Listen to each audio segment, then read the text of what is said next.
wabarakatuh. Bismillahirrahmanirrahim.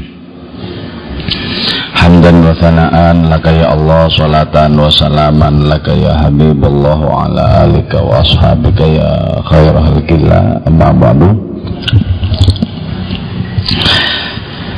Kita mau mengulas 4 bait dari puisi Syekh Muhyiddin Ibnu Arabi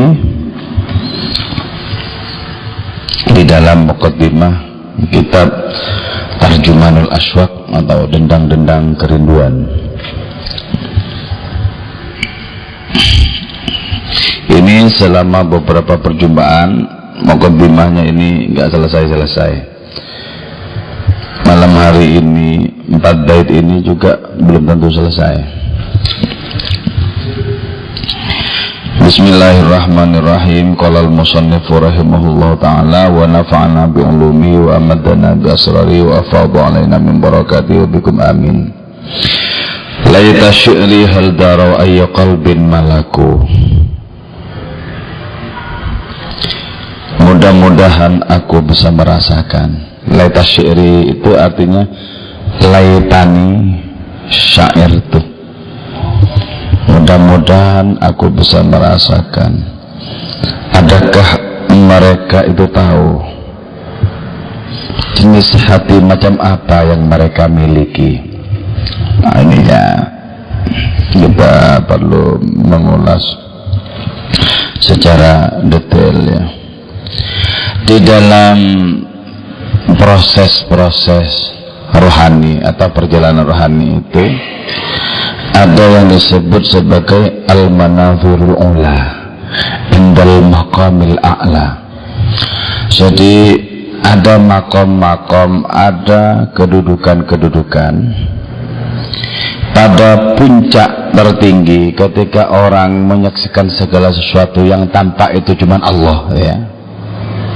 Saksikan segala-galanya yang tampak itu cuma Allah. Di situ orang sampai kepada sebuah kedudukan yang disebut dengan al-manazirul ula, pemandangan-pemandangan kelas tinggi. Kelas tinggi. Jadi di situ satu itu adalah banyak, banyak itu adalah satu.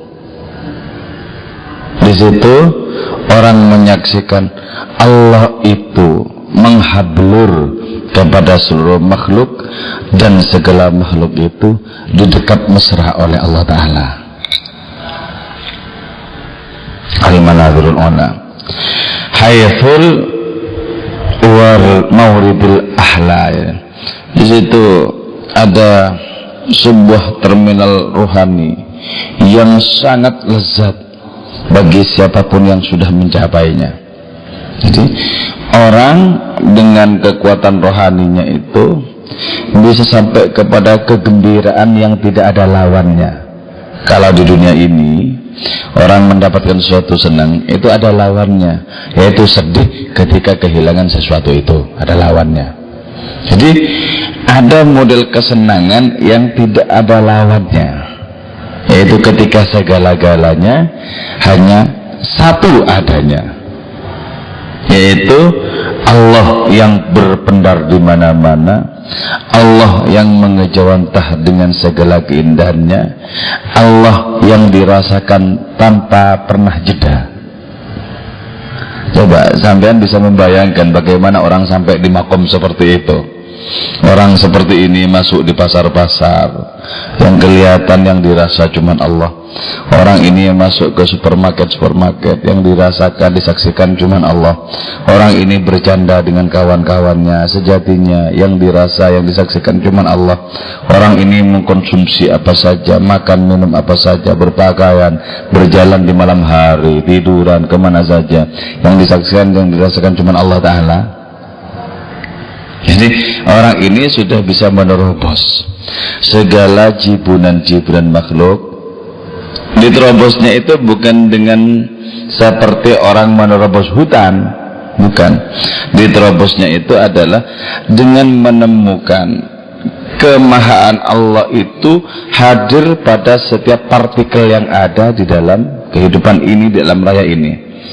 Orang seperti ini menemukan Allah pada dirinya, menemukan Allah Ta'ala juga di luar dirinya, menemukan Allah pada segala-galanya.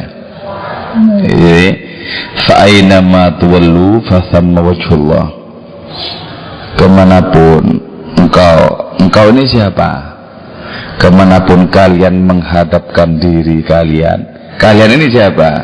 Yaitu orang-orang yang sampai kepada al-manazirul ula, pemandangan-pemandangan rohani kelas tinggi. Kemanapun kau hadapkan dirimu, maka di sanalah kau temukan wajah Allah. Jadi ternyata ya, perjumpaan dengan Allah itu tidak membutuhkan ruang yang lain atau waktu yang lain, tapi di sini dan kini. Kalau begitu berarti terletak di mana perjumpaan itu? Di ketajaman batin dan rasa setiap orang. Di ketajaman batin dan rasa setiap orang. Nah di situ tata'asyaku bihal qulub wa tatahayyamu fihal arwah wa ya'maluhal ummal al-ilahiyun. Di situ hati orang-orang yang sampai di manazirullah itu menjadi sepenuh-penuhnya diliputi, dirasuki oleh cinta. Jadi yang ada di dalam diri orang yang sudah masuk di manazirullah itu, yang ada di dalam hati mereka itu cinta semata-mata. Cinta apa? Cinta ilahiyat. Cinta ilahiyat itu ketika dipakai untuk menyapa makhluk, dipakai untuk berkomunikasi dengan makhluk, di situ ya, di situ yang ada sepenuh-penuhnya itu adalah ketulusan yang tanpa pamrih ketika menjajakan, menebarkan cinta ilahiyat itu. Enak kepada siapa-siapa itu, nada dasar komunikasinya itu cinta, nada dasar amaliyahnya itu cinta. Tata'asyaku bihal qulub. Sementara juga wadahayyamu fihal arwah, roh orang yang sampai di tingkat tinggi seperti itu, roh ini seperti mabuk kebayang. Jadi di situ jarak demi jarak itu sudah tertekuk. Jarak tertekuk, orang kemudian merasakan hatinya penuh dengan cinta, rohnya seperti mabuk kebayang, dirundung asmara ilahiyat, asmara spiritual. Jadi kalau kita jatuh cinta kepada lawan jenis itu bisa dijadikan pengantar saja. Ya Allah, sesungguhnya bukan yang seperti ini yang aku dambakan. Ini tolong jadikan pengantar saja bagi cintaku yang sesungguhnya kepadamu. Gitu ya. Nah, cinta yang di sini ini juga tidak ada lawannya. Artinya apa? Kalau tidak diterima, kalau ditolak nggak sakit. Sebab kalau yang cinta diterima itu senang, ditolak sakit. Itu cinta yang ada lawannya, itu fana, masih fana, bersifat sementara, musnah sebagai musnah. Mana musnahnya dunia ini kelak. Tapi kalau cinta yang tidak ada lawannya, itu cinta ilahiyat murni gitu. Cinta ilahiyat murni. Jadi masuk kepada wilayah tanpa pamrih, sebagaimana yang dipraktekkan oleh Allah, sebagaimana juga yang dipraktekkan oleh Nabi kita Muhammad sallallahu alaihi wasallam. Wa ya'malu lahal ummal al-ilahiyun. Juga orang-orang rabbani, para bekerja ilahiyatnya, orang yang tindakannya itu murni diiringi oleh nafas keilahian, itu mereka lakukan ketika mereka berada di al-manazirul ula itu tadi. Jadi hal darau, apakah pemandangan makom-makom yang tinggi seperti itu, apakah bisa mengetahui? Jadi fa'ilnya darau di sini tidak menunjuk kepada mereka manusia, enggak. Ad-dhamir ya'udu 'alal manazir. Dhamir dalam kata-kata daro itu kan mengerti mereka atau tahu mereka. Mereka ini siapa sesungguhnya? Al-manazir itu sendiri, pemandangan-pemandangan yang tinggi itu loh. Adakah mereka juga mengetahui itu ya? Sesungguhnya jenis hati macam apa yang mereka miliki. Jadi orang masuk dalam suasana rohani, suasana ilahiyat itu. Nah suasana ini bisa nggak memahami hati yang sedang masuk ke dalamnya? Ya. Jadi pertanyaan misalnya, cinta itu ngerti enggak pada hati yang sedang digenggamnya? Jadi bukan orang itu ngerti cinta, bukan. Tapi cinta ini paham enggak kepada hati yang sedang dikuasai? Pemandangan-pemandangan ilahiyat tertinggi seperti ini paham enggak hati yang sedang masuk ke dalam kawasan mereka? Ya. Ayya qalbin malaku itu artinya apa? Jenis hati macam apa yang mereka miliki itu? Yushiru ilal qalbil kamil al muhammadi. Itu menunjuk kepada hati orang yang sempurna yang memiliki sertifikasi kemuhammadan atau ke Nabi Muhammadan.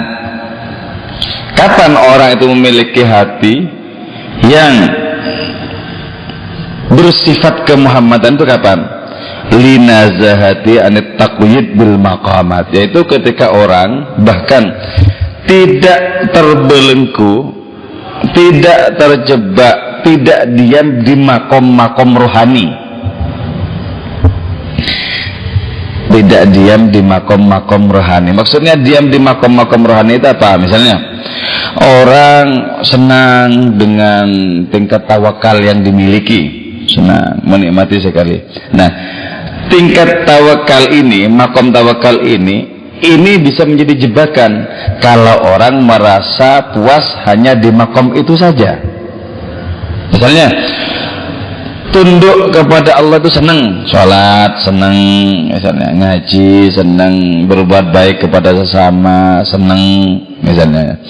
Ini bisa menjadi takyid, menjadi pembatasan juga ini sebenarnya. Kalau orang sudah merasa cukup sampai di situ, sementara perjalanan kepada Allah Ta'ala itu tidak ada limit, tidak ada batas. Perjalanan kepada Allah Ta'ala itu, kenapa? Allah sendiri tidak memiliki batas. Bagaimana mungkin perjalanan kepada yang tak terbatas kok terbatas? Gak mungkin. Jadi orang yang memiliki al-qalbul muhammadi, orang yang memiliki hati yang bersifat kemuhammadan itu, hati orang ini tidak terperdaya bahkan oleh nikmatnya kedudukan rohani. Orang kan sering bermimpi, bagaimana kalau saya mengerti hal yang gaib? Ya, bermimpi bagaimana saya bisa memahami detak hati orang lain, bagaimana saya bisa memahami rahasia besok, lusa dan selanjutnya, bagaimana saya bisa memahami ruang dan lain semacamnya. Nah, walaupun ini semua merupakan karomah sekalipun bisa menjadi jebakan loh. Karena itu kemudian sadar tentang hal yang seperti ini, Syekh Abu Yazid Bustami menolak karomah. Jadi ada 10 karomah ditolak oleh Syekh Abu Yazid Bustami. Ketika beliau ditawari untuk bisa terbang, ditolak oleh Allah Ta'ala. Ketika beliau ditawari untuk bisa berjalan di atas air, ditolak. Ketika ditawari oleh Allah Ta'ala bisa mengerti segala-galanya, ditolak. Sebab penerimaan bisa jadi menjadi jebakan ketika orang merasa puas nikmat dengan adanya karamah yang dimiliki itu.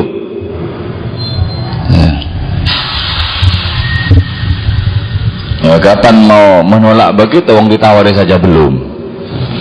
Ya, ditawari belum, pengen banget nggak sampai-sampai ya. Banyak orang bermimpi sebagaimana yang dimiliki oleh karamah dimiliki oleh Syekh Abu Yazid Bustami, oleh Syekh Abdul Hasan Syadzili, kan pengen begitu. Syekh Abdul Hasan Syadzili kalau kencing kena batu, kencingnya kena batu jadi emas batunya. Banyak orang yang bisa berharap bisa begitu ya, untuk menimbun kekayaan. Dalam pikirannya sudah muncul nanti untuk membangun panti asuhan macam-macam. Sudah muncul seperti itu. Jadi diam-diam seringkali penghambaan kita itu diam-diam mengintip apa yang mau kita terima dari Allah Ta'ala. Diam-diam itu bagian dari ketidaktulusan sebenarnya. Kalau yang diukur, kalau ukurannya itu ketulusan tingkat tinggi, diam-diam kita mengintip, kita bisa menerima apa, kita membayangkan, membaca mukjizatnya para nabi, berharap begitu, membaca karamah-karamah para wali, berharap juga begitu. Itu nggak nyampe kepada apa yang dibicarakan oleh Ibn Arabi. Saya kira Ibn Arabi ini terlalu tinggi berbicara untuk orang-orang zaman seperti sekarang ini. Ketika orang sudah tidak tertarik dengan begitu-begitu itu, jadi kan yang dangkal-dangkal aja kan senang toh. Kalau kalian tunduk, patuh, masuk surga. Itu yang cocok. Kalau kayak gini kurang cocok mungkin ya. Kalau seperti ini kurang begitu cocok.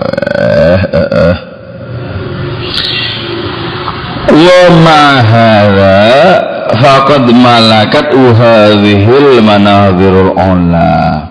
Jadi walaupun orang yang memiliki al-qalbul muhammadi, walaupun orang memiliki hati yang sifatnya itu sifat kemuhammadan, yaitu terbebas dari segala jebakan apapun yang selain Allah, termasuk terbebas dari jebakan karunia rohani dari Allah seperti mukjizat dan karamah. Walaupun begitu, faqad malakat hadhil manazir ula. Orang itu pun juga masuk di dalam kawasan, dimiliki oleh kawasan pemandangan-pemandangan tinggi secara rohani itu.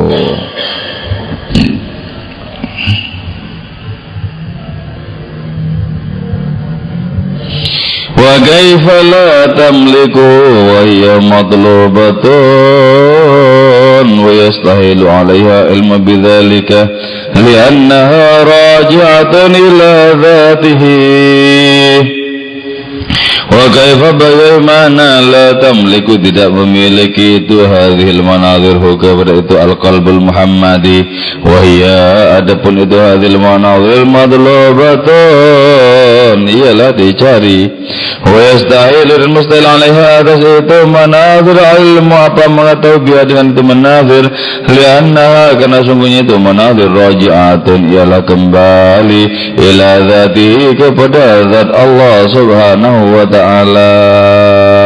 Jadi pasti hati sejernih apapun, sebebas apapun dari berbagai macam karunia yang akhirnya juga bisa pula menjadi jebakan, walaupun sudah seperti itu ya, walaupun sudah seperti itu hati sudah terbebas dari segala-galanya, tapi tak mungkin bisa terbebas dari al-manazirul ula, pemandangan-pemandangan rohani yang tinggi itu. Tidak mungkin terbebaskan. Kenapa? Karena al-manazir itu langsung menyatu, terhubung dengan zat Allah Ta'ala, di mana segala sesuatu diliputi oleh adanya zat Allah Ta'ala itu sendiri. Illa yashadu minha illa ma huwa alaihi fafihi yatanazzaw wa iyyahu yuhibbu wa yashiku.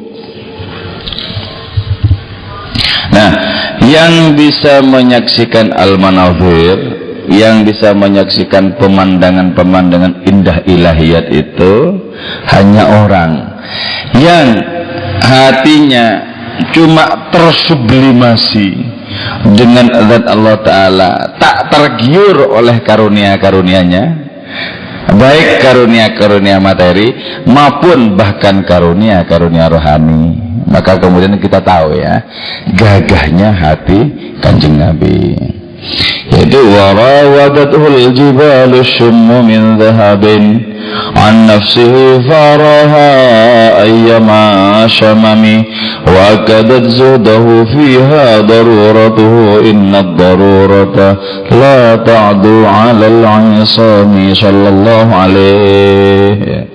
Nabi itu ditawari oleh Allah Ta'ala gunung-gunung berubah jadi emas, ditawari oleh Allah agar menjadi milik Nabi. Ditolak sama Nabi?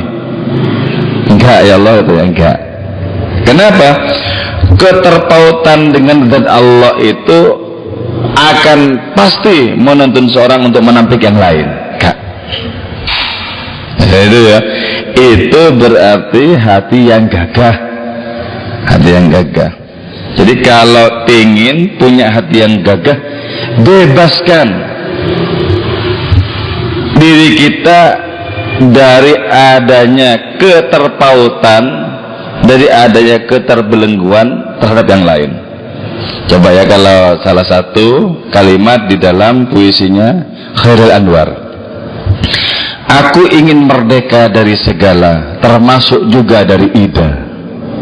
Jadi ida di sini simbol ya. Sebab sekali kita tidak merdeka dari situ, kita menjadi hambanya situ. Ya. Sampean senang siapa-siapa, hati sampean diisi oleh siapa yang disenangi itu. Otomatis dengan demikian sudah ditali tapi tidak pakai tampar, kan itu ya. Jadi ada orang ditali nggak pakai tampar. Apa talinya? Ya hatinya yang mengangen-angen orang yang disenangi itu talinya. Jadi kalau orang sudah senang kepada sesuatu, nanti yang disenangi itu ngajak apa saja, orang ini seperti dicucuk hidungnya, nurut pasti itu. Kenapa senang? Jadi kalau sampai tidak ikut, khawatir kalau hilang gimana? Tapi kalau orang merdeka dari segala sesuatu, silakan. Kalian datang boleh, mau pergi juga boleh. Datang tidak membuatku melonjak karena senang, dan kau pergi tidak membuat hatiku tergores karena sedih. Silakan, boleh saja segala sesuatu datang dan pergi. Ya. Itu orang merdeka. Orang itu betul-betul merdeka kalau hanya berpaut batinnya dengan zat Allah Ta'ala. Kalau cuma berpaut dengan, kalau masih berpaut dengan karunia, bahkan karunia rohani misalnya, itu masih bisa terhijab dari Allah Ta'ala, masih tidak merdeka. Masih tidak merdeka. Misalnya, saya punya kemampuan, saya sekarang ngisi pengajian di sini. Ini tak bikin jauh jaraknya sehingga bisa didengar oleh orang-orang di Jawa Timur dan di Jawa Barat misalnya. Padahal itu di sini. Sekali saja saya senang dan merasa nikmat memiliki hal ini pun juga berubah menjadi hijab di hadapan Allah Ta'ala. Nah, yang rohani-rohani seperti ini hijab, apalagi yang materi-materi. Ya. Apa cocok untuk zaman seperti sekarang ini bisa diterapkan? Ya? Ketika orang tak terlepas hatinya dari benda-benda, dari bentuk-bentuk, dari rupa-rupa, gimana coba kan? Ya, ini saya cuma menyampaikan apa yang semestinya disampaikan. Setelah itu tugasnya Allah Ta'ala untuk bisa memberikan pengaruh dan lain semacamnya.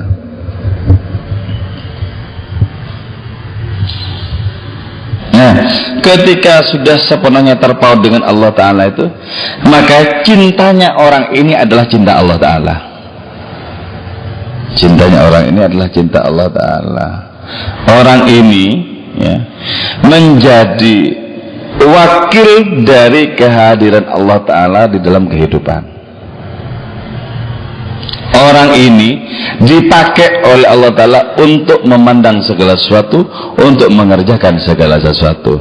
Bebas dia dari keterbatasannya, dan wujud dia sebagai pengejawantahan atau kehadiran Allah Subhanahu wa Ta'ala. Ayo, kalau mau ada yang bingung, apa ada yang bisa membayangkan memasuki rasa-rasa rohani yang seperti itu?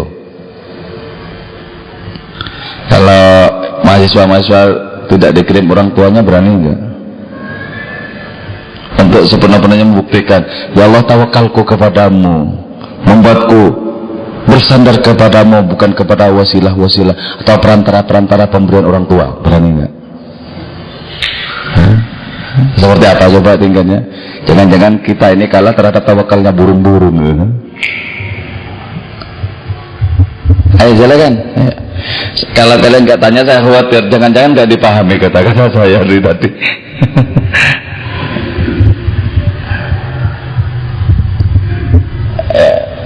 Break sejenak, ayo. Ya Rabbana, ya Allah.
Kita sama bilang hari kita dulu.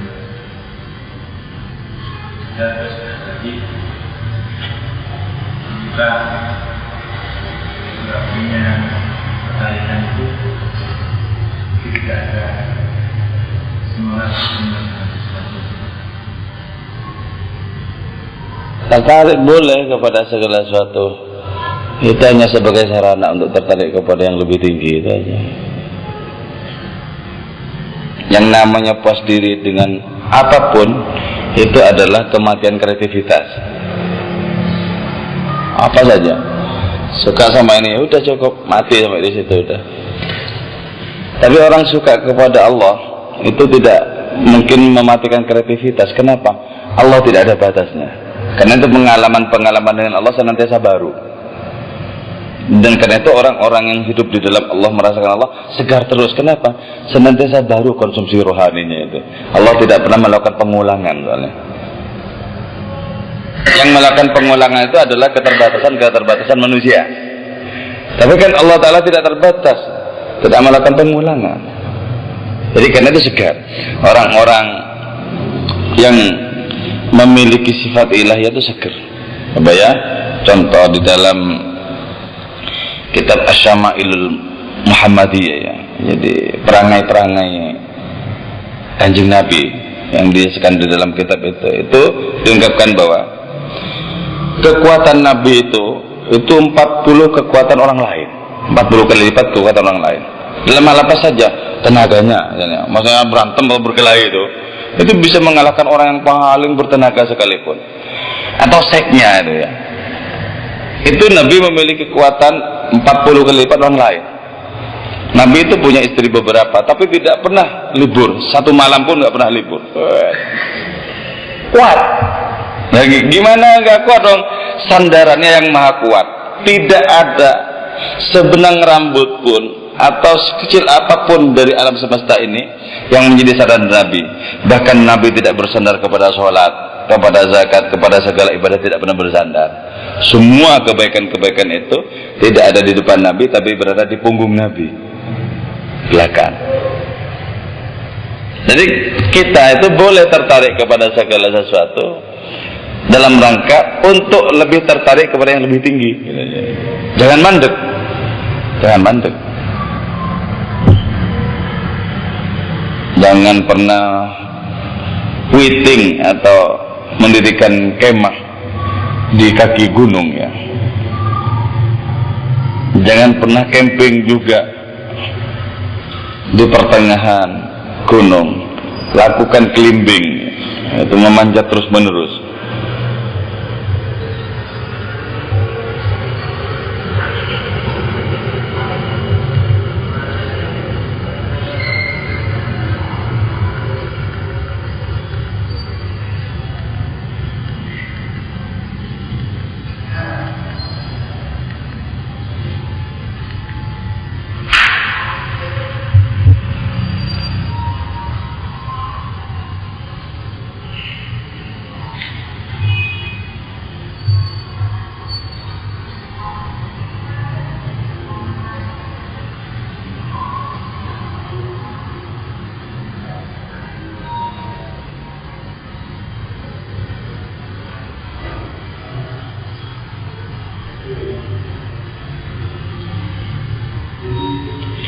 Terus wa fuadi law dara ayya syi'bin salaku, wa fuadi dan hatiku law dara andaikan mengetahui itu fuadi ayya syi'bin kepada lorong jenis apa salaku menempuh itu mereka. Syi'bun at-tariq ilal qalbi. Syi'bun itu jalan. Jalan apa? Jalan yang menuju kepada hati. Bagaimana maksudnya jalan menuju kepada hati itu? Proses untuk bisa merasakan berhadap-hadapan dengan Allah. Coba ya sekarang. Ya latih sekarang. Ya pakai metode meditasi. Coba fokuskan di sini. Ya, ayo. Biar tidak dibawa kemana-mana oleh bayang-bayang pikirannya sendiri. Fokuskan sini. Sekarang tarik nafas, lepas. Tarik nafas, keluarkan dari mulut, lepas. Tarik nafas, keluarkan dari mulut, lepas. Ikuti instruksi saya. Bayangkan bahwa alam semesta ini adalah gumpalan kehampaan. Bayangkan alam semesta ini adalah gumpalan kehampaan. Suara-suara itu hampa. Segala yang terbayang segala-galanya adalah hampa. Bayangkan kemahaan Allah Subhanahu wa ta'ala itu betul-betul nyata, dan hati kita merasakan berhadapan-hadapan dengan kemahaan Allah, dengan kemahahebatan Allah, dengan kemahakuasaan Allah. Hati kita berhadapan-hadapan dengan kemahaan Allah. Hanya kemahaan Allah yang bisa menguasai segala-galanya. Hanya kemahaan Allah yang menjadi tempat bersandar kita. Bayangkan hati kita itu sedang berhadapan-hadapan dengan Allah Ta'ala. Rasakan, sesungguhnya yang kita hadapi setiap saat itu cuma Allah Ta'ala. Yang kita hadapi itu cuma Allah Ta'ala. Hanya Allah yang penting di dalam hidup ini. Dan karena itu kita fokuskan untuk merasakan Allah maha dekat dengan diri kita, dekat sekali dengan diri kita. Rasakan terus, rasakan kemahadekatan Allah Ta'ala itu. Rasakan kemahadekatan Allah Ta'ala itu. Nah, cukup ya. Nah, kalau tadi sejenak itu bisa merasakan, itu berarti kita menempuh jalan dari kesadaran indrawi menuju kolbu, menuju hati. Yang disebut dengan ayyushibin, jalan apa ya? Jalan dari realitas ini menuju hati. Hati itu amaliyahnya adalah merasakan berdekat-dekatan dengan Allah Ta'ala. Kalau orang nggak bisa merasa dekat dengan Allah Ta'ala, berarti hatinya direbut oleh yang lain. Ini sudah kerebut oleh begal-begal dalam kehidupan ini. Itu namanya apa? Segala hiburan yang lain tuh sudah begal, merebut berarti. Padahal dicurahkan perhatiannya ke sini, hingga seolah-olah Allah itu tidak memiliki peluang untuk dirasakan dekat, karena sudah tercabik, ditarik-tarik kemana-mana. Karena itu ya, apa yang disebut dengan khusyuk, yaitu konsentrasi sebenarnya, konsentrasi. Jadi kontemplasi itu cara untuk bisa masuk menuju kepada amaliyah hati, merasakan dekat tadi. Karena itu renungan di dalam Islam itu sangat penting kedudukannya, renungan itu. Ya, penting kedudukannya, sehingga dihadiskan oleh Nabi bahwa merenung satu saat saja, merenung keilahian itu, merasakan keilahian itu lebih utama dibandingkan dengan ibadah 70 tahun tanpa renungan. Jadi kalau orang sudah nyantol gini hatinya dengan Allah Ta'ala ya, ngomong ini pura-pura, saya ngomong ini pura-pura, hatiku udah kepegang di sana, sudah direbut oleh Gusti Allah. Saya mau banyulan, mau ngoceh macam-macam, pura-pura itu. Ini sudah kepegang terus sama Allah Ta'ala. Itu kalau hati sudah sepenuh-penuhnya hidup dan merasakan tentang kemahadekatan itu, terpukau kepada Allah Ta'ala.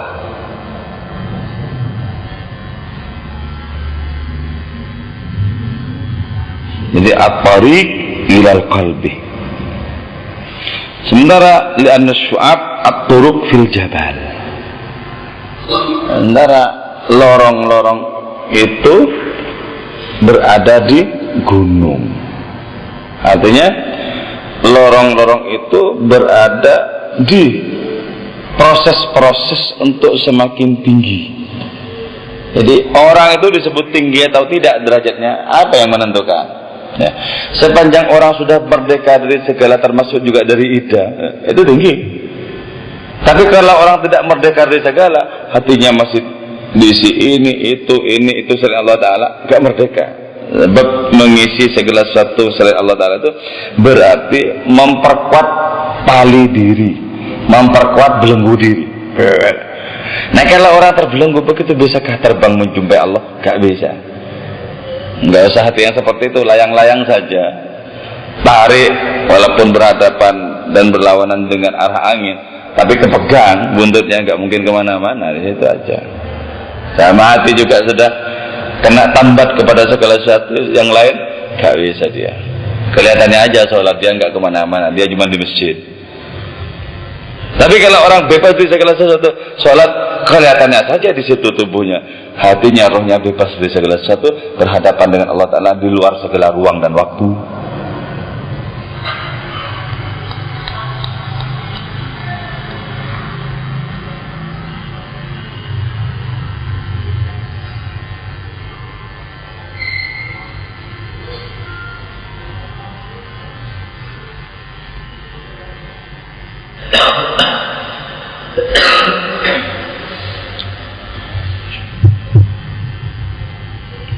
Ada yang istilah-istilah yang kurang paham atau gimana?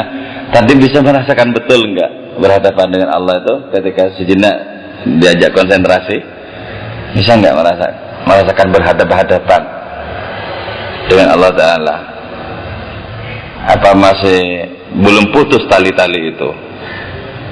Kan tadi kan sejenak mau tak putus tali-tali itu, mau tak gunting, dengan membayangkan segala-galanya adalah gumpalan kehampaan saja, nggak ada yang penting, ya.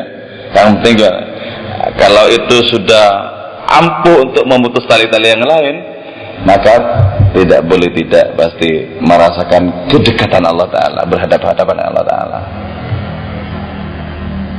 Jadi bisakah kita mengatakan, ya Allah, pada saat ini di sini, sebagaimana juga di tempat dan waktu yang lain, Engkau tetaplah berada di hadapanku. Aku tetaplah berada di hadapanmu. Lenyap aku sebagai aku, muncul aku sebagai bayang-bayangmu.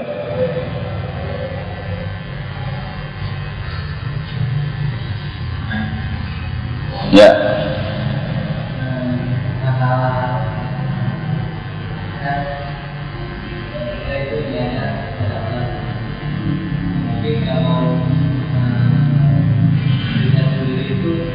Dalam itu hanya tahu, tapi hanya tahu.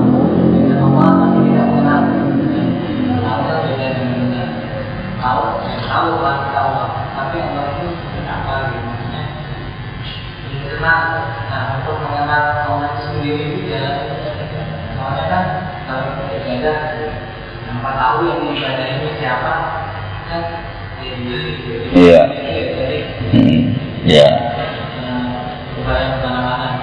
Dan cara mungkin kayak trik atau cara dan itu kita bisa dengan apa?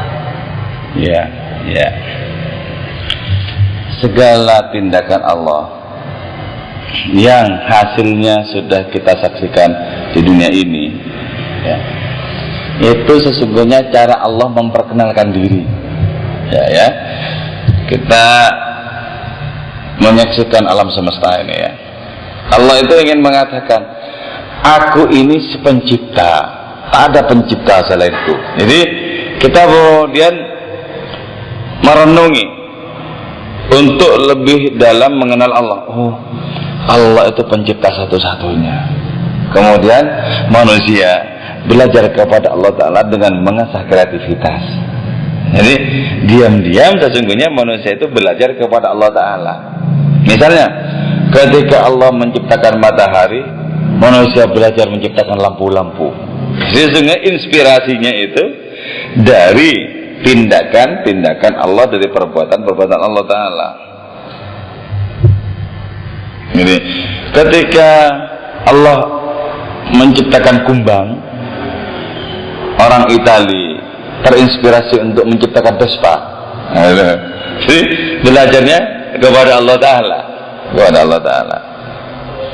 Ketika Allah Ta'ala menciptakan bintang, orang-orang kemudian menciptakan gambaran tentang bintang itu sendiri. 5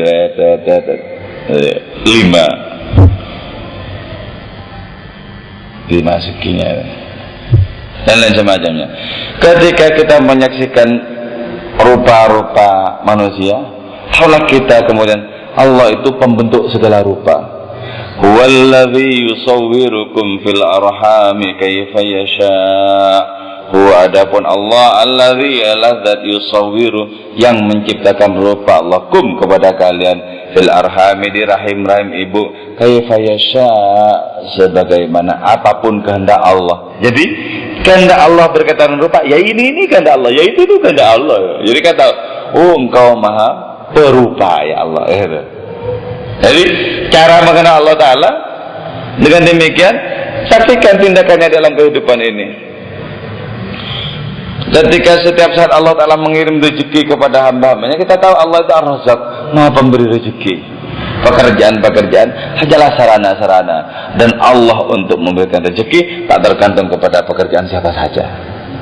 Oh, begitu caranya memahami ya. Jadi ketika kita berhadapan dengan air putih seperti ini, itu juga Allah ingin memperkenalkan diri. Siapa yang menurunkan hujan dari hujan itu kemudian, dan hujan itu kemudian diserap oleh tanah menjadi mata air, diolah oleh manusia menjadi minuman. Jadi Allah karena itu menggunakan kalimat-kalimat yang bernada pertanyaan.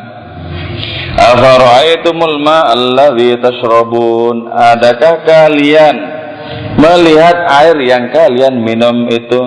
Antum anzaltumuhu minal muzni am nahnul munzilun, apakah kalian yang menurunkan air itu dari langit atau akulah yang menurunkan?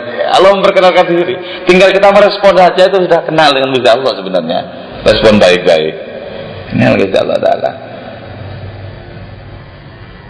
Wallazi yumbitul arda ba'da mautiha, Allah memperkenalkan diri, aku Allah lah yang menumbuhkan pepohonan di bumi ini setelah sebelumnya bumi itu gersang dan mati. Kan tahu kan? Paham ya? Nah itu cara saya kenal Allah. Jadi renungi saja, semua tindakannya itu adalah cara Allah memperkenalkan diri. Ini loh aku kayak gini, cuman dengan bahasa tindakan. Nah selain dengan bahasa tindakan juga sering dipertegas juga dengan bahasa kata-kata dalam Al-Quran. Nanti termasuk juga kita paham ketika merenung sholat. Ya Allah, sesungguhnya sholat ini adalah oleh-oleh darimu ketika kekasihmu datang berkunjung kepadamu. Itu Mi'raj ya? Nabi bertamu, oleh-olehnya sholat. Terus ya Allah, sesungguhnya yang memberikan kekuatan kepadaku untuk sholat ini adalah Engkau. Sesungguhnya ketika kurasakan nikmat dalam sholat ini adalah karuniamu, maka bebas lenyap diriku dari sholat. Engkaulah sepenuh-penuhnya yang sholat secara hakikat. Kenal loh. Jadi fasilitasnya itu banyak, tapi sayang sekali seringkali tidak kepakai untuk membaca oleh manusia. Ketika kita berkumpul di sini, siapa yang melangkahkan diri kita ke sini, yang menciptakan kehendak dalam diri kita? Kan ya ada selain Allah Ta'ala. Wa ma tasyauna illa ayyasha Allah. Kalian nggak bisa berkehendak kecuali sesuai dengan kehendaknya Allah. Jadi segala-galanya sebab Allah kalau kita masuk dalam wilayah renungan itu sebenarnya. Jadi bahan-bahannya banyak, tinggal kita kelola, kita pakai untuk lebih kenal lagi sebenarnya. Oke? Gampang loh, tinggal praktekkan ya. Kalau kita seringkali lupa kok, mandi saja di kamar mandi lupa, atau kalau airnya Allah itu. Kalau juga sehat kita bisa menerima air seperti itu juga dari Allah Ta'ala. Coba kalau kita tidak sehat kan, minta air panas, air hangat semacamnya, itu pun masih terkendala. Jadi ketika kita jebar-jebur Gusti Allah sebenarnya tadi. Cuman seringkali gini loh, ibarat sinyal HP itu sinyalnya tinggal satu habis itu. Ada yang habis terus namanya. Jadi dengan demikian Allah memperkenalkan diri itu enggak ada responnya. Karena itu perkara Allah memperkenalkan diri lebih dari cukup, dan karena itu tidak perlu diragukan. Tapi masalah dari kita merespon itu yang semestinya kita ragukan, ada responnya atau tidak ya. Sinyalnya itu yang nggak ada, sehingga tidak bisa komunikasi dengan Allah, sinyalnya tidak ada. Nah, kalau HP itu tidak ada sinyalnya, fungsinya tinggal satu, itu jam berapa.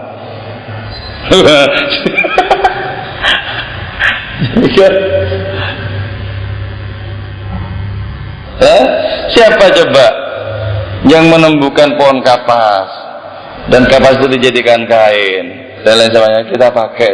Bagaimana kok kita tidak bisa merasakan aku mengenakanmu ya Allah? Gak bisa. Ketika kita bisa memandang, dari mana kesanggupan kita memandang kalau tidak dari sifat basarnya Allah? Aku memandang dengan engkau kahai Allah, atau engkau memandang dengan aku? Coba. Para nabi itu menyelam dalam masalah ini, para aulia itu menyelam ini semua. Tidak dalam ilmu teori, tapi ilmu rasa. Jadi ternyata yang kurang digeber itu apa? Kesiapan kita, respon kita. Yang kurang digeber, yang kurang disemangati itu loh. Jadi perkara bahan-bahan dari Allah Ta'ala untuk memperkenalkan diri sudah tidak ada batasnya. Siapa yang mendatangkan malam setelah siang, siapa yang mendatangkan siang setelah malam, betapa banyak sesungguhnya senja berubah menjadi malam, betapa banyak malam berubah menjadi keheningan, betapa banyak pagi itu disemarai oleh kokok-kokok ayam. Engkau sesungguhnya meriah di mana-mana ya Allah. Tapi mata hamba yang terpicing-picing tak sanggup jua menyaksikan kemahameriahanmu di mana-mana itu. Sehingga kan ini dibuka ya. Karena itu belajar untuk lebih terhormat. Kalau mau jatuh cintalah kepada Allah. Kalau mau jatuh cinta kepada makhluk, jadikan itu semata-mata sarana agar lebih konkret menyaksikan Allah kan. Cinta orang ditinggal sama yang dicintai stres, nangis ya. Hatinya pilu, cengeng sekali. Menghadapi kehidupan ini harus dengan jiwa yang tangguh. Katakan, kau gores hatiku berkali-kali, kau tidak akan pernah menyaksikan darah mengucur dari hatiku. Kau gores hatiku percuma karena aku adalah angkasa. Iya, enak ya. Di atas segera persoalan dunia loh, hatinya cengeng karena bertakut tahu dengan perkara-perkara yang sementara, yang hana seperti ini. Mau diinjak jalan kepada Gusti Allah, waduh perjalanan itu jauh banget katanya. Ya nggak ada semangat, hatinya urus ini urus itu saja. Ngaji Quran hatinya kesana kemari, sholat hatinya kesana kemari, pikirannya kemana-mana. Performanya sholat, batinnya terbelenggu. Nah, ini membutuhkan nafas yang panjang loh, begini-begini nih. Kalau hanya kumat-kumatan, kayaknya senang tasawuf, belajar, nanti biar ada bisa mengutip ini dan itu, ya hilang nanti, dihempas oleh badai, ya, cuman begitu. Dibutuhkan nafas yang panjang, semangat yang tangguh itu loh. Ya Allah, sekarang kiblatku hanyalah Engkau, satu-satunya tujuanku adalah Engkau. Kemanapun aku melangkah, tolong pastikan ya Allah, tujuanku adalah Engkau. Kemanapun aku bertamu, pastikan ya Allah, tuan rumah adalah Engkau. Dan ketika aku menjadi tuan rumah, pastikan hanyalah Engkau yang bertamu kepadaku. Saya mampir di mana-mana ya Allah. Saya mampir di angkringan, makan di situ, minum di situ. Pastikan aku akan menyaksikanmu semata-mata. Karena enak di mana-mana kalau begitu berubah jadi masjid. Kenapa? Terjadi peristiwa sujud kepada Allah Ta'ala di mana-mana. Pasar pun menjadi sakral waktu itu.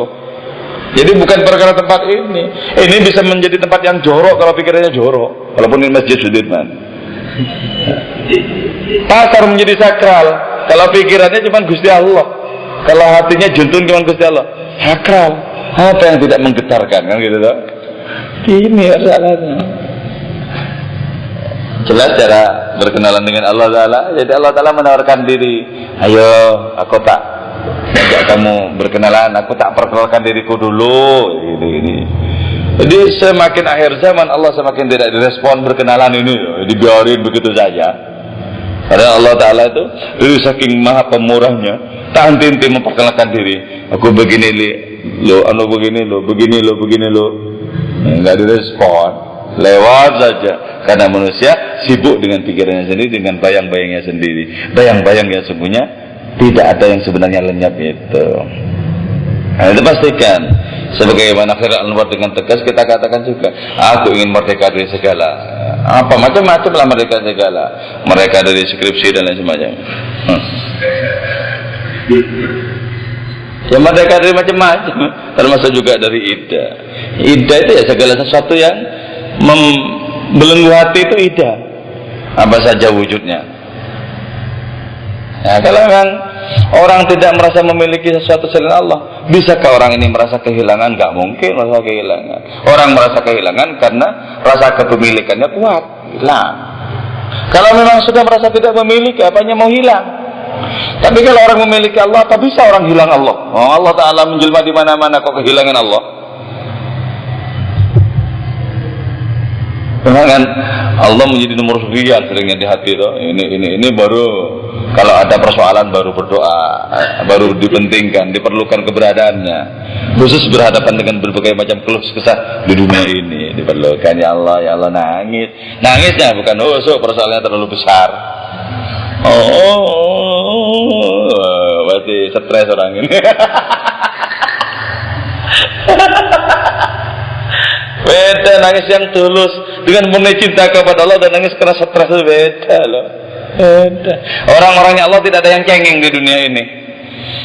Biarkan bisa tertawa di atas segala runcing persoalan, itu orang-orangnya Allah Ta'ala. Tapi ketika mempraktekkan cumbu rayu rohani dengan Allah Ta'ala, gampang orang ini seperti kanak-kanak gampang menangis ya. Dan itu di hadapan Allah jadilah seperti kanak-kanak yang mudah menangis. Tapi di hadapan persoalan dunia jadilah orang yang tertawa terbahak-bahak di atas segala-galanya. Cuman sekecil begini persoalan, sekecil begini ya gitu. Orang-orang yang Gusti Allah Ta'ala gagah semua ya, enggak ada. Tapi orang-orang yang dibelenggu oleh segala sesuatu yang lain akan menjadi sangat rapuh, serapuh-rapuhnya.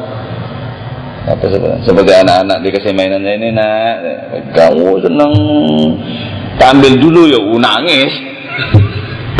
Ambil dulu nak. Ya.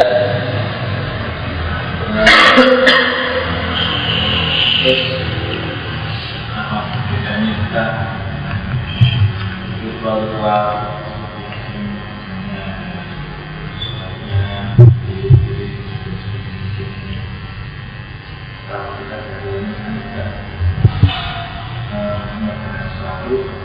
selain ritual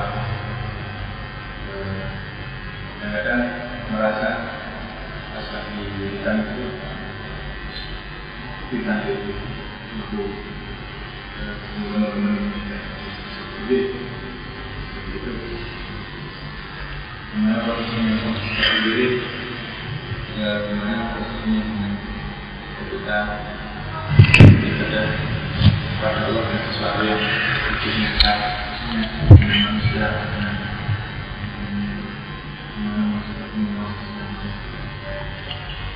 ini sebenarnya ya sama seperti perbandingan antara ayat-ayat qauliyah firman Allah Ta'ala dalam Al-Quran dengan ayat-ayat qauliyah kenyataan seperti ini. Sama sebenarnya. Jadi wirid-wirid atau zikir-zikir itu sesungguhnya dalam rangka mempertajam hati untuk membaca menyaksikan Allah di alam kenyataan, untuk membaca dalam kenyataan. Jadi wirid itu, zikir-zikir itu baru bisa berproses dengan benar manakala orientasi orang ini tunggal Allah, cuma Allah. Tapi ketika hati orang ini masih terbelah, maka fungsi wirid atau zikir itu adalah mengutuhkan kembali hati yang terbelah. Sudah kembali hati yang terbelah. Nah, kalau sudah utuh kembali hati yang terbelah, wirid ini sama juga dengan berhadapan dengan kenyataan-kenyataan. Sama. Wirid ini juga jalan untuk sepenuh-penuhnya terpaut dengan Allah, melihat kenyataan juga untuk sepenuhnya terpaut dengan Allah Ta'ala. Sama. Karena itu dalam Islam itu diajarkan bagaimana ada kesetaraan antara hablum minannas dengan hablum minallah. Saudara, kalau cuma hablum minallah tidak ada hablum minannas, berarti tidak ada penerjemahan dalam wilayah realitas terhadap sesuatu yang dialami secara transenden. Tidak ada penerjemahan, tidak bisa. Karena itu kita tahu Nabi, wa wal abu syafiqu birrahimi wal yatimi wal armalah, wa wal abu syafiqur rahimu bil yatimi wal armalah. Nabi itu orang yang sangat belas kasih, penyayang anak-anak yatim, yatim secara harfiah maupun secara kontekstual ya. Kalau secara harfiah ya orang-orang nggak ada bapaknya. Kalau secara kontekstual, siapapun yang diyatimkan oleh sejarah, tidak diuntungkan oleh nasib, itu kan yatim juga itu. Jadi, nah yatim yang seperti itu disebut armalah tadi, orang-orang yang terpinggirkan. Nabi itu 11 itu. Itu buktinya bahwa Nabi kulaan kepada Allah Ta'ala itu betul-betul dapat banyak, nanti diluapkan dalam kehidupan nyata. Maka Nabi coba ya, yang sangat bagus. Idza da'ahul miskinu ajabahu ijabatan muajjalah. Kalau Nabi diundang orang miskin, Nabi itu pernah ya, diundang oleh seseorang hanya untuk makan 1 kaki kelinci. Jadi orang itu pengen ngundang Nabi tapi punyanya cuma 1 kaki kelinci, setelah disembelih itu yang dimasak 1 kaki itu loh gimana. Nabi datang loh dan menikmati. Kenapa? Ukurannya itu bukan perkara kaki kelinci, tapi ketulusan orang yang ngundang itu ukurannya. Jadi kalau diundang orang miskin, ya sergap. Nah, kalau mobil-mobil kita bisa kebalikannya lah ya. Kebalikannya. Ada acara kecil-kecilan, ya insya Allah. Kenapa tidak memastikan siapa tahu ada yang lebih besar? Nah, kalau nanti ada yang lebih besar, yang kecil digagalkan. Nah, kenapa? Lebih besar yang sana dapatnya kan itu. Kalau Nabi enggak, Nabi berpihak kepada yang kecil. Itu sebabnya. Ada wali kota ngundang, ada orang fakir miskin ngundang. Nabi pasti datang ke fakir miskin itu. Kalau misalnya undangannya bareng, kecuali kalau sudah berjanji lebih dulu ya, undangannya misalnya bareng. Apalagi lima lebih dulu fakir miskin langsung, ayo apa yang bisa saya lakukan apa? Nabi itu. Jadi dan tidak ada pamrih sedikit pun. Itu berarti menerjemahkan secara benar antara apa yang dikulak dari Allah Ta'ala dengan apa yang ditumpahkan kepada kehidupan real nyata ini. Tidak ada pamrih, tidak ada transaksi dengan makhluk. Nah, asik kan? Jadi bebas dari pengharapan syukur apapun kepada segala sesuatu yang ada di tangan makhluk bebas. In ajriya illa ala rabbil alamin.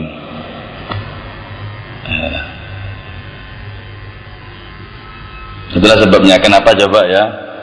Kan dulu Indonesia ini, Jawa ini cuma diislamkan oleh 9 orang. Ada di situ nubuah, ada profetik ya, ada kenabian. Sekarang seantero penceramah semua ya. Tapi juga tidak bisa memperbaiki moral bangsa. Kenapa? Ya profesi, kok itu perkara profesi. Ceramah itu seringkali jadi profesi. Artinya sama lah dengan kerja dagang, jadi dosen dan semacamnya sama. Coba sini ada profetiknya ya. Ini ada profetiknya. Kan bebas dari bayang-bayang makhluk.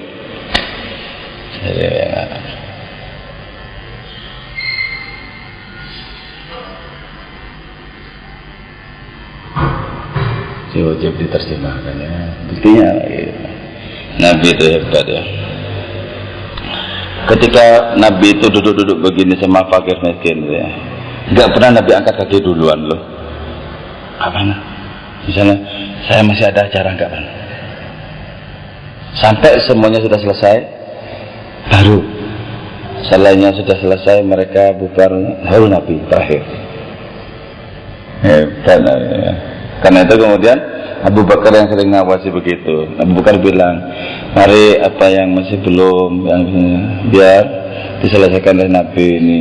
Kalau memang sudah selesai, Nabi mungkin mau mengerjakan sesuatu yang lain, baru. Ya itu Abu Bakar yang mengingatkan begitu. Coba siapa tahu cuma diam saja, itu nggak ada perlunya.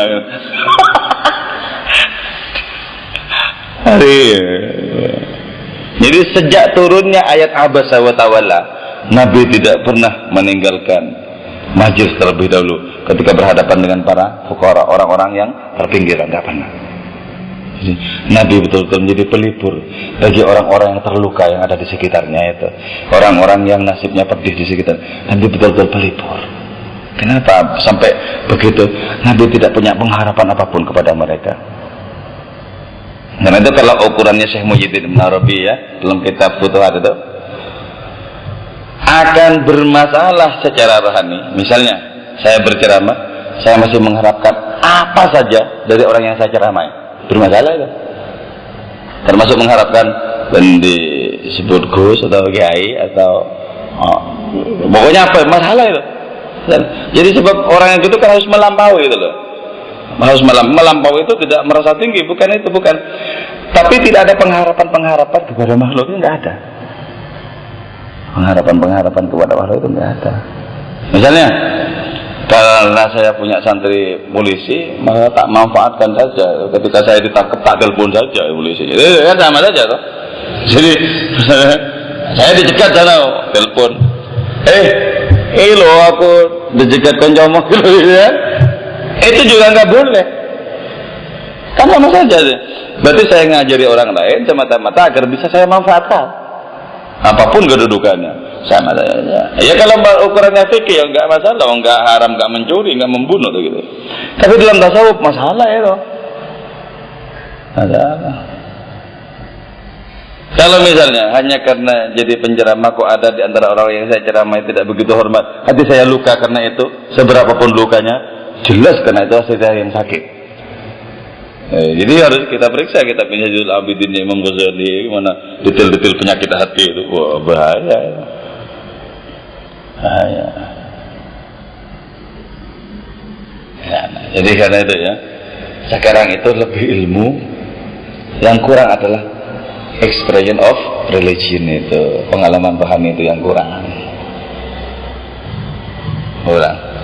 Bahkan gini, orang kalau membicarakan pengalaman rohaninya, tanda-tandanya orang ini tidak jujur mengabdi kepada Allah. Maksudnya, aku ini, nggak jujur itu. Berarti apa? Dia mengatakan seperti itu, mengajak orang lain untuk mengagumi dirinya. Sama saja.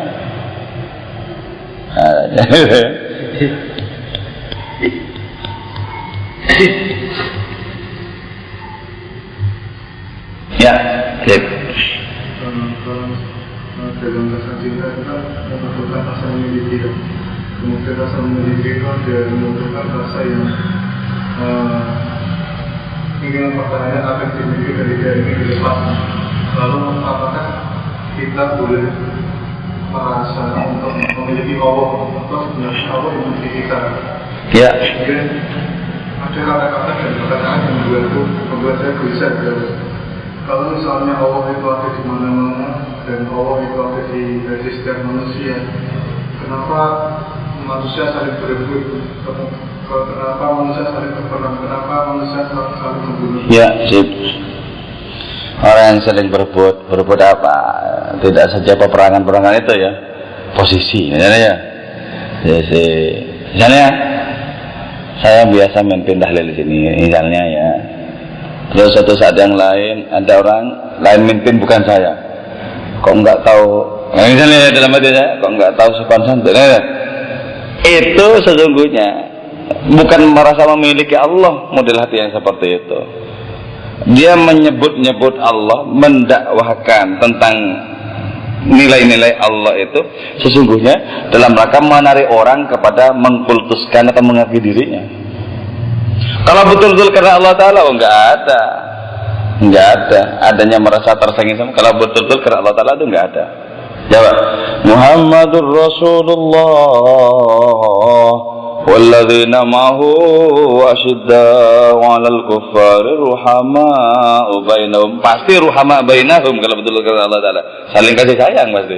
Enggak merasa diungguli, enggak merasa mengungguli, enggak ada. Jadi kalau yang sifatnya tersinggungan begitu saja itu pasti tidak karena Allah secara utuh, apalagi yang sampai bertikai berperang. Ya? Ada.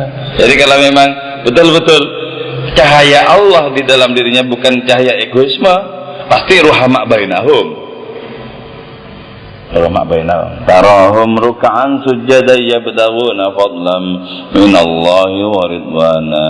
Simahum fi wujuhihim min atharis sujud. Min atharis sujud itu apa? Apa sih ininya hitam bagaimana sebenarnya? Simahum tanda mereka fi wujuhihim di wajah-wajah mereka min atharis sujud karena bukannya sujud apa ini? Coba.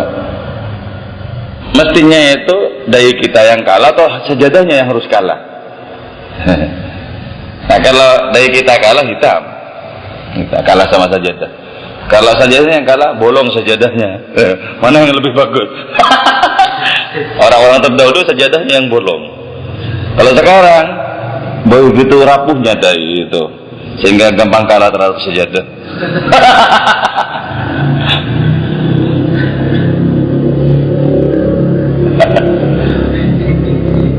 Jadi kalau terus apa bisa kita merasa memiliki Allah? Justru itulah yang semestinya.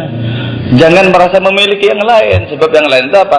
Lillahi ma fis samawati wa ma fil ardh. Milik Allah segala langit dan bumi itu. Bahkan diri kita bukan milik kita. Bukan milik kita.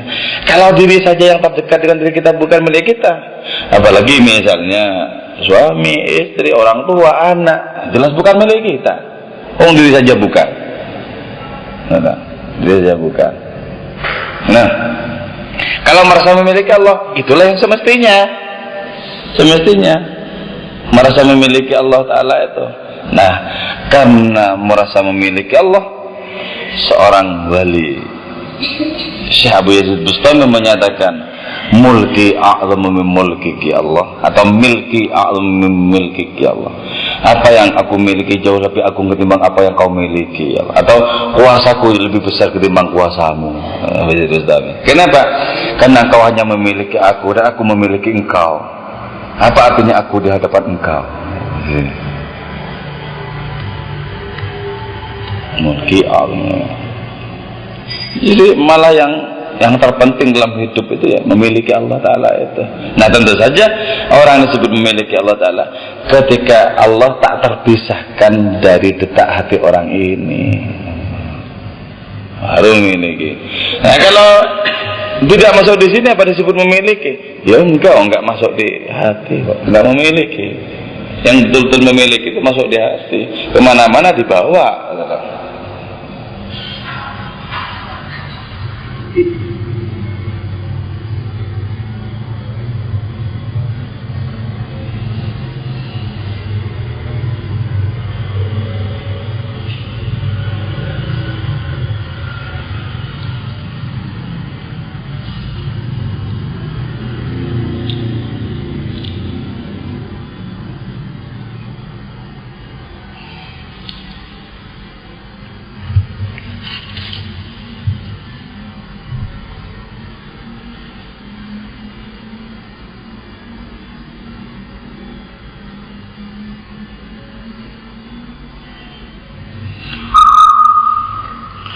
Fakaan, ada nggak?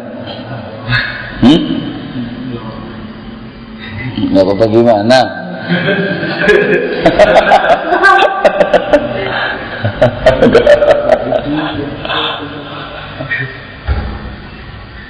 Sering kali kita tuh bikin ini penting itu penting ya Allah Ta'ala bilang apa itu nggak penting kan itu ya. Heran manusia itu bilang ini penting ini perlu. Tanyakan Gusti Allah juga ini penting nggak Gusti Allah kan gitu. Kita kan dikasih tahu nanti dengan ketercerahan hati kita. Iya itu kau kerjakan, ini jangan ya. Jadi tidak semua yang kita anggap penting itu penting juga menurut Allah Ta'ala. Seringkali kesalip-salip seperti itu. Makanya nggak kompak, nggak pas loh. Kalau kita betul-betul mengerjakan yang penting menurut Allah Ta'ala, pasti cepat kita naik, cepat. Sering terjadi itu. Kita katakan ini emas, ini berlian berharga. Allah bilang, lah itu kan cuman busa, itu kan cuman kapuk.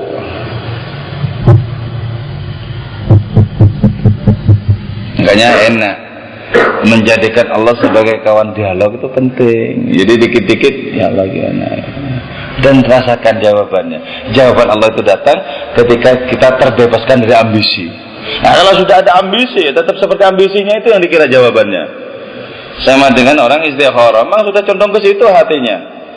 Allahu Akbar, setelah itu doa Allahumma inni astaghfiruka. Yang muncul tapi itu, hatinya memang ke sana. Itu istikharahnya yang enggak beres. Istikharah itu harus netral. Sama dengan paradigma tertentu yang dipaksakan. Sama dengan orang pakai kacamata hitam atau kacamata kuning, semuanya kuning pasti. Gak mungkin yang lain kuning, gak mungkin.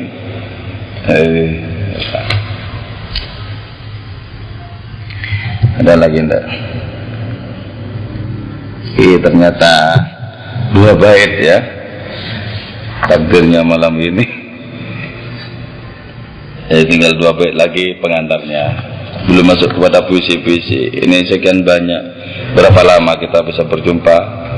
Milikilah nafas yang panjang.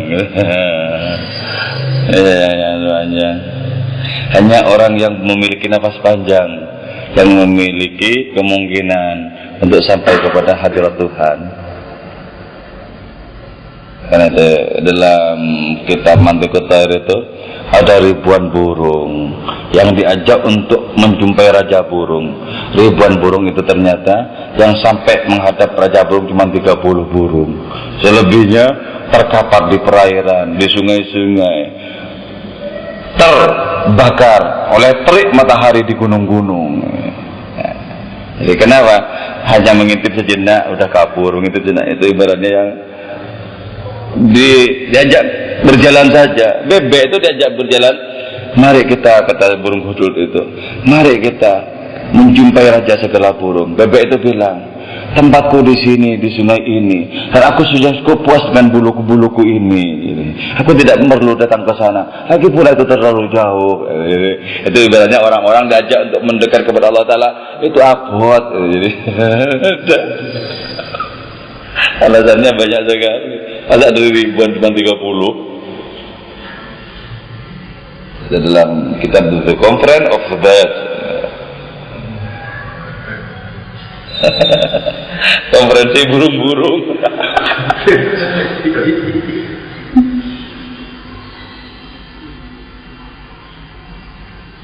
Sudah ada ya, ada sejarah formal. Kita tutup. Mudah-mudahan perjumpaan kita diberkahi oleh Allah Subhanahu Wa Taala, dicahayai oleh Allah Subhanahu Wa Taala. Biasarul Fatihah. A'udzubillahi minasyaitonirrajim. Bismillahirrahmanirrahim. Alhamdulillahi Rabbil Alamin Ar-Rahmanir Rahim Maliki Yawmiddin Iyyaka na'budu wa iyyaka nasta'in Ihdinas siratal mustaqim Siratal ladzina an'amta 'alaihim ghairil maghdubi 'alaihim waladdallin Amin amin amin amin. Alhamdulillah.